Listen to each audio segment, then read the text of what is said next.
Guys, ituturo ko sa inyo kung paano gumawa ng butarga. Ayan o. Ito yung itlog ng sibas.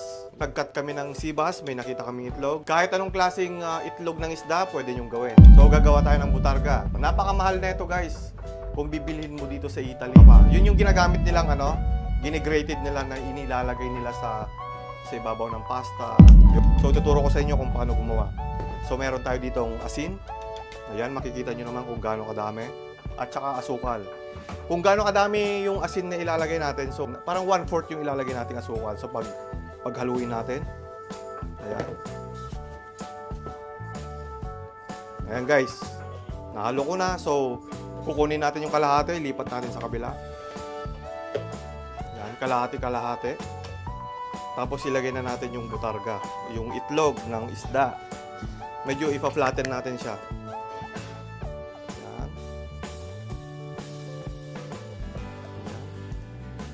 Incredible.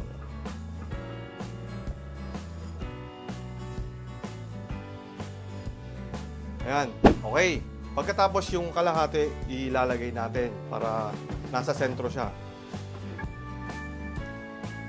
Okay. Ayan. Pagkatapos, lalagyan natin ng pabigat, katulad nito, para ma-press siya. So, maglalagay tayo ng pampabigat. Ayan. So, nilagyan ko ng bigas para mabigat siya. Ayan. Tapos takpan natin siya ng pelikula. Cling wrap. Ayan.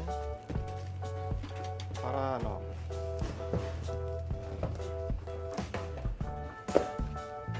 Okay. Oops! Ayan. Pagkatapos, iwan lang natin siya sa room temperature. Maximum of 2 days. Okay? 2 days later.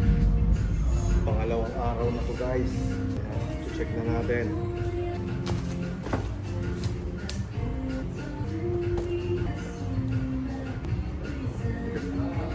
Banlawan ng tubig.